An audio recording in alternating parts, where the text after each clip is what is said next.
اعوذ باللہ من الشیطان الرجیم بسم اللہ الرحمن الرحیم الحمدللہ رب العالمین والصلاة والسلام علی سید الانبیاء والمرسلین۔ تمام حمد میرے اللہ رب العالمین کے لیے ہے، وہ اللہ جس نے زمین و آسمان کو عدل پر قائم کیا، جس کے حکم کے بغیر ایک پتہ بھی حرکت نہیں کرتا، اور لاکھوں اربوں درود و سلام ہو حضرت محمد مصطفیٰ صلی اللہ علیہ وآلہ وسلم، خاتم الانبیاء، جنہیں اللہ نے ہدایت، رحمت اور حق کا آخری پیغام دے کر بھیجا، اور ان کے ذریعے انسانیت کو اندھیروں سے روشنی کی طرف نکالا۔ ہر طرف اندھیرا تھا، حضور پاک صلی اللہ علیہ وسلم کے آنے سے روشنی پھیلی، وہ جو معاشرہ بگڑا ہوا تھا اس کی اصلاح ہوئی۔ آج کا جو میرا موضوع ہے وہ ہے کہ معاشرے کی تباہی کیسے شروع ہوتی ہے۔ قرآن کے مطابق معاشرے کی تباہی کیسے شروع ہوتی ہے، اللہ نے کیسے قرآن شریف میں بتایا ہے کہ اگر یہ چیزیں ہوں گی تو وہ معاشرہ تباہی کی طرف جائے گا، اچھائی کی طرف نہیں جائے گا۔ آئیں دیکھتے ہیں کہ اللہ تعالیٰ کی ذات نے قرآن میں کیا فرمایا ہے۔ آج سوال یہ نہیں ہے کہ معاشرہ کیوں بدل رہا ہے، اصل سوال یہ ہے قرآن کے مطابق معاشرہ تباہ کیسے ہوتا ہے۔ اللہ تعالیٰ کی ذات نے اس کے ایک اصول ایک ہی آیت میں بیان فرمایا ہے۔ بے شک اللہ کسی قوم کی حالت نہیں بدلتا جب تک وہ خود اپنی حالت نہ بدلے۔ اگر ایک قوم ہے، وہ بڑی اچھی قوم تھی اور بڑی یعنی کہ نیک قوم تھی، اور وہ اچانک کسی وجہ سے اس کے اندر برائیاں آ گئی ہیں، یا وہ حکمران عادل حکمران نہیں رہے، ظالم حکمران آ گئے ہیں، تو پھر اللہ کیا کہہ رہا ہے کہ جب تک تم خود کوشش نہیں کرو گے، جب تک تم خود اس حالت کو نہیں بدلو گے تو اس وقت تک تمہاری حالت تبدیل نہیں ہوگی۔ جب تک تم خود نہیں بدلو گے، تم خود کھڑے نہیں ہوگے برائی کے خلاف، اس کے لیے آپ کو قیمت دینی پڑتی ہے۔ دیکھیں، ہم قرآن شریف میں مطالعہ کرتے ہیں کہ جب انبیاء آئے، جب ظالم حکمران ہوتے تھے، جو ناانصافی کرتے تھے، ظلم کرتے تھے، لوگوں کا حق کھاتے تھے، عدل نہیں کرتے تھے، تو لوگ کھڑے ہو جاتے تھے۔ اگر لوگ کھڑے نہیں ہوتے تھے تو پھر دیکھیں اللہ کا عذاب کیسے آتے تھے ان پہ، جب وہ بات نہیں مانتے تھے۔ ان کے اللہ کہہ رہے جب تک تم خود اپنی حالت نہیں بدلو گے اس وقت تک کچھ بھی نہیں ہوگا۔ آئیں دیکھتے ہیں کہ سب سے پہلا کیا چیز ہے جس کی وجہ سے معاشرہ تباہ ہو رہا ہے۔ وہ ہے حق سے نہ رہو، اور حق کو باطل کے ساتھ نہ ملاؤ، اور حق کو نہ چھپاؤ۔ قرآن کہتا ہے سورۃ البقرہ میں کہ حق کو باطل کے ساتھ نہ ملاؤ اور حق کو نہ چھپاؤ۔ جب ایک معاشرے میں حق اور باطل کی پہچان ختم ہو جائے، جب سچ رائے بن جائے، جھوٹ نارمل ہو جائے، تو وہ معاشرہ زوال کی پہلی سیڑھی پر قدم رکھ چکا ہوتا ہے۔ آپ خود دیکھیں، کیا حقدار کو حق مل رہا ہے؟ یا طاقتور لوگ جو ہے وہ جن کا حق ہے وہ ان کا چھین رہے ہیں، اور پھر ایسا جھوٹ کو سچ بنا کے پیش کر رہے ہیں۔ آپ خود دیکھیں، جن کو حق تھا ان کو حق ملا؟ نہیں ملا نا۔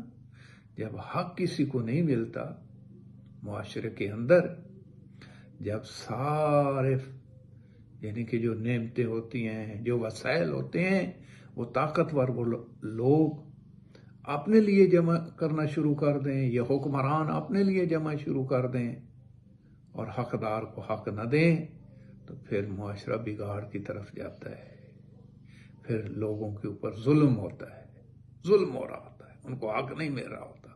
آپ خود دیکھ لیں کہ کب سے جو جن کا حق ہوتا ہے ان کو حق نہیں دیا جاتا، بلکہ ایسے تروڑ مروڑ کے ایسے طریقوں کے ساتھ ان سے وہ حق چھین لیا جاتا ہے۔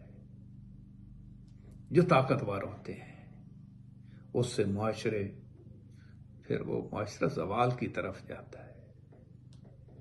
دوسرا ہے دلوں کی سختی۔ اللہ تعالیٰ کی ذات کیا فرما رہے ہیں؟ پھر ان کے دل سخت ہو گئے، یعنی یہ معاشرے کے اندر پھر وہ ایستا ایستا انسانوں کے دل سخت ہو جاتے ہیں، پھر ان کو برائی نہیں لگتی، پھر چاہے وہ لوگوں کو قتل عام کریں، ان کو گولیاں ماریں، چاہے ان کی عزت لوٹیں، جھوٹ بولیں، غیبت کریں، رشوت لیں، ان کے دل سخت ہو جاتے ہیں۔ اللہ پھر کہتا ہے کہ ان کے دل سخت ہو گئے۔ دل جب نرم نہیں رہتا، نصیحت اثر نہیں کرتی، قرآن سنا جاتا ہے مگر دل تک نہیں بیٹھتا، تو سمجھ لو معاشرہ روحانی بیماری میں داخل ہو چکا ہے۔ جب انسان کے دل سخت ہو جاتے ہیں تو پھر جب کوئی چیز اثر ہی نہیں کرتی، جب قرآن کی بات نہیں سمجھ آ رہی ہوتی، جو حضور پاک صلی اللہ علیہ وسلم نے کہا ہے اس پہ عمل نہیں ہو رہا ہوتا، تو پھر معاشرہ ایک روحانی بیماری میں مبتلا ہے۔ وہ پھر اس معاشرے کی اصلاح نہیں ہو سکتی، پھر چونکہ اس پہ اثر ہی نہیں ہو رہا۔ تیسرا مرحلہ ہے گناہ کا کھلم کھلا عام۔ گناہ کو گناہ ہی نہ تصور کرو۔ نبی کریم صلی اللہ علیہ وسلم نے کیا فرمایا؟ جب لوگ برائی کو کھلم کرنے لگیں تو ان میں عام عذاب آ جاتا ہے۔ جب لوگ کھلم کھلا برائی کو کرنے لگیں تو ان پہ عام عذاب آ جاتا ہے۔ جب گناہ کو گناہ تصور ہی نہ کریں، آپ دیکھیں سچ یعنی کہ جھوٹ کو ایسا سچ بنا کے پیش کیا جاتا ہے۔ مثلا میں ایک مثال دیتا ہوں، ایک آدمی ہے وہ حق پہ ہے، لیکن اس کو ایسا یعنی کہ وہ ترتیب دے کے ایسی بیانیاں بنایا جائے گا کہ لوگ اس جھوٹ کو سچ سمجھنے لگیں گے۔ آپ خود دیکھ لیں معاشرے کے اندر کیا ہو رہا ہے، لوگوں کے اوپر کتنا ظلم ہو رہا ہے۔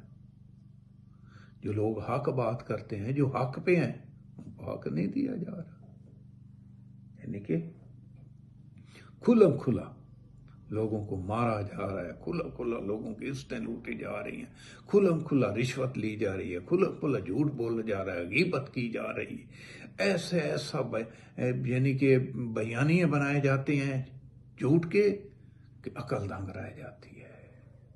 یعنی کہ گناہ کھلم کھلا ہو رہا ہے۔ جب گناہ چھپ کر نہیں بلکہ فخر کے ساتھ ہونے لگے،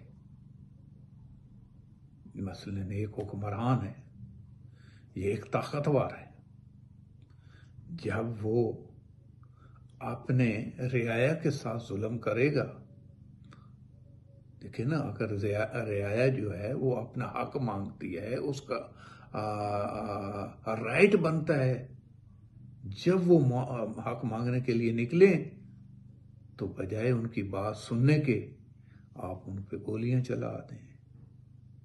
تو یہ یعنی کہ پھر گناہ چھپ کر نہیں بلکہ فخر کے ساتھ پھر ان کو فخر کیا جاتا ہے، یار ہم نے ان کے ساتھ کیا ہے. جب برائی کو نارمل لائف سٹائل بنا دیا جائے تو پھر وہ معاشرہ اپنے انجام کے قریب ہوتا ہے. پھر وہاں پہ تباہی آ رہی ہوتی ہے. پھر وہ لوگ وہ صحیح نہیں ہوتا، وہ پھر وہاں پہ وہ لوگوں کے اوپر وہ زندگی لوگوں پہ تنگ ہو جاتی ہے. لیکن اس وقت تک اللہ تعالیٰ کی ذات، میں نے پہلے کہا ہے کہ پھر اگر تم خاموش رہو گے، تم اپنی خود حالت نہیں بدلو گے تو حکمران تمہاری حالت نہیں بدلیں گے، طاقتور تمہاری حالت نہیں بدلیں گے، پھر تم پہ یہ ظلم و زیادتی ہوتی رہے گی. چوتھا مرحلہ ہے عدل کا ختم ہونا، ختم ہو جانا، عدالت ختم ہے. اللہ تعالیٰ کا حکم ہے قرآن شریف میں کہ بے شک اللہ عدل احسان قربت داروں کے حقوق کا حکم دیتا ہے. دیکھیں اللہ تعالیٰ کی ذات قرآن میں کیا کہہ رہی ہے کہ انصاف کے ساتھ پیش آؤ، عدل کے ساتھ پیش آؤ، احسان کرو، لوگوں کے قربت داروں کے ساتھ اچھائی کرو. لیکن ہم کیا کر رہے ہیں؟ ہم تو لوگوں کو دبانے کے لیے ایسے قوانین بناتے ہیں جس سے حکمرانوں کو فائدہ ہو، ان کے مخالفین کو نقصان ہو، عوام کو نقصان ہو.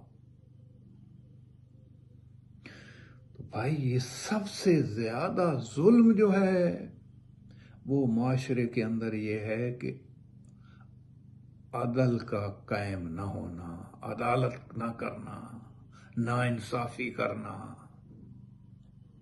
جہاں جہاں پہ بھی کوئی بیٹھا ہے، دیکھیں جن معاشرے کے اندر جہاں پہ عدالت کا نظام، جہاں پہ انصاف قائم ہے، وہ معاشرے کہاں پہ گئے؟ انہوں نے معاشرے نے کتنی ترقی کی. جہاں پہ وزیر اعظم، صدر، ایک غریب، امیر ایک ہی لائن میں کھڑے ہوتے ہیں، ان کے لیے انصاف برابر ہے، وہ معاشرے کہاں گئے؟ جن معاشروں کے اندر صرف عدالتیں اس لیے بنائی جائیں کہ ہم نے اپنے مخالفین کو کچلنا ہے، تو پھر وہ معاشرہ ترقی نہیں کرے گا، وہ معاشرہ زوال کی طرف جائے گا. لیکن جب انصاف ختم ہو جائے، طاقتور حق پر غالب آ جائیں، کمزوروں کی کوئی آواز نہ سنے، تو پھر معاشرے کی بنیادیں ہل جاتی ہیں. پھر آپ دیکھ لیں معاشرے کے اندر کیا ہو رہا ہے. آج طاقتور جو ہے وہ انصاف نہیں دے رہا لوگوں.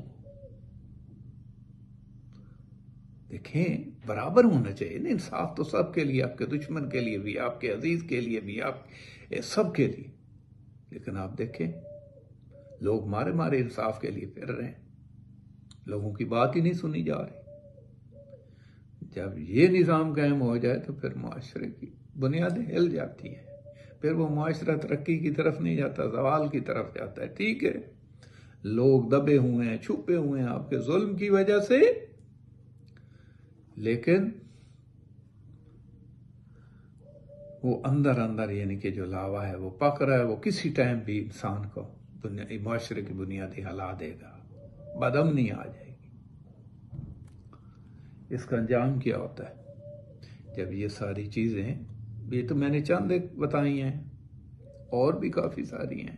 جب معاشرے کے اندر جھوٹ ہو جائے، غیبت ہو جائے، چغل خوری ہے، یعنی کہ سچ نہیں ہے، جھوٹ پہ قائم ہے، برائی عام ہے، رشوت عام ہے، عدالت نہیں ہو رہی، تو پھر انجام کیا ہوتا ہے؟ قرآن شریف میں اللہ تعالیٰ کی ذات نے واضح فرمایا قرآن میں، پھر ہم نے ان پر عذاب بھیجا. یہ عذاب ہمیشہ پتھروں اور طوفان کی شکل میں نہیں آتا، مختلف طریقوں سے آتا ہے. کبھی یہ بے سکونی شکل میں آتا ہے. دیکھیں آج دنیا کے اندر کتنی بے سکونی ہے، ہر انسان بے چین ہے. جب ہم ان چیزوں سے ہٹ جاتے ہیں پھر اللہ کا عذاب مختلف ذرائع سے آتا ہے. کبھی بے برکتی کی شکل میں آتا ہے. آپ دیکھ لیں آج دنیا کے پاس کتنے لوگوں کے پاس کتنا پیسہ، لیکن اس میں برکت نہیں ہے، سکون نہیں ہے. پہلے وقتوں میں لوگوں کے پاس اتنے پیسے نہیں ہوتے تھے، لیکن اس میں برکت ہوتی تھی، سکون ہوتا تھا، پیار تھا، محبت تھی. آج کیا ہے؟ کبھی رشتوں کے ٹوٹنے کی شکل میں. آپ خود دیکھ لیں وہ جو اتنے یعنی کہ خاندان جوڑ کے رہتے تھے، یعنی کہ اتنے رشتے قائم، آج دیکھیں ہر گھر میں ٹوٹ پھوٹ کا شکار ہے. ہر گھر ٹوٹ پھوٹ کا شکار ہے. معاشرے کو تو چھوڑ دے، کبھی دل کی ویرانی کی صورت میں ہر وقت یعنی کہ پریشان ہے، بے سکونی ہے، بے امنی ہے. انسان کو چین نہیں ہے. کیوں نہیں ہے؟ کہ ہم نے اللہ کے بتائے ہوئے قانون پہ عمل نہیں کیا. جو حضور پاک صلی اللہ علیہ وسلم نے ہمیں کہا تھا کہ اس طرح زندگی گزارنی ہے، اس پہ ہم نے عمل نہیں کیا. ہم نے وہ حقوق ادا نہیں کیے. بھائی معاشرہ کبھی ایک دن میں نہیں گرتا، یہ ایسا ایسا گرتا. آپ خود دیکھ لیں کہ پہلے ہم کہتے ہیں نا کہ یار اس وقت تو ایسا نہیں تھا، وہ بڑے اچھے لوگ ہوتے تھے، بڑی اچھی عدالت ہوتی تھی، وہ جو جج ہوتے تھے کبھی کوئی قتل ہو جاتا تھا تو وہ خود یعنی کہ گاؤں کے اندر جا کے تو وہ تحقیق کر رہا ہوتا تھا، لوگوں سے چھپ چھپ کے جا کے. آج آپ دیکھ لیں وہ جو ایسا ہی گرا نا معاشرہ، یہ ایسا ایسا گرتا ہے. پہلے حق کمزور ہوتا ہے، پھر دل سخت ہوتے ہیں، پھر گناہ عام ہوتا ہے، پھر انصاف ختم ہو جاتا ہے، اور آخر معاشرہ اپنی روح کھو دیتا ہے. ابھی یہ جو آپ دیکھیں اتنی برائی ہے، اتنا بد امنی ہے، بے سکونی ہے، یہ کس وجہ سے ہے؟ کہ ہم نے اللہ اور اس کے رسول صلی اللہ علیہ وسلم کے بتائے ہوئے احکامات پہ عمل نہیں کر رہے. جب ہم ان چیزوں سے ہٹیں گے تو پھر بھائی معاشرہ عدالت پہ نہیں، ظلم پہ قائم رہے گا. تو یہ جب تک خود انسان اپنے آپ کو تبدیل نہیں کرے گا اس وقت تک یہ تبدیلی نہیں آ سکتی. آپ کو خود حق لینا ہے. آئیں ہم اللہ تعالیٰ سے دعا کریں کہ یا اللہ ہمیں صراط مستقیم، ہدایت و ایمان پہ رکھ، جیسے آپ کا حکم ہے اور حضور پاک صلی اللہ علیہ وسلم کا حکم ہے. ہمیں اس طرح زندگی بسر کرنے کی توفیق عطا فرما. بھائی آج سوال یہ نہیں ہے کہ معاشرہ کہاں جا رہا ہے، اصل سوال یہ ہے کہ ہم کس سمت جا رہے ہیں. کیونکہ قرآن کا قانون آج بھی وہی ہے اور کل بھی وہی رہے گا. قومیں اپنی اصلاح سے اوپر اٹھتی ہیں اور اپنے بگاڑ سے گر جاتی ہیں.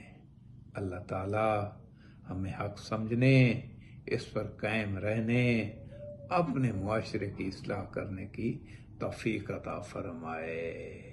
آمین. میں آخر پہ پھر وہی گزارش کروں گا، میرے بھائی اپنے آپ کو، اپنے گھر کو، اپنے بیوی بچوں کو حضور پاک صلی اللہ علیہ وسلم اور قرآن کے مطابق اپنی اصلاح کریں، اس کی پہ عمل کریں. قرآن کو با ترجمہ پڑھیں اور سمجھ کے پڑھیں. جب سمجھیں تو اس پہ من ان عمل کریں. اللہ پاک ہمیں قرآن پڑھنے کی، سمجھنے کی، عمل کرنے کی توفیق عطا فرمائے، اور حضور پاک صلی اللہ علیہ وسلم کے بتائے ہوئے رستوں پہ، بتائے ہوئے احکامات کے مطابق عمل کرنے کی توفیق عطا فرمائے. آمین.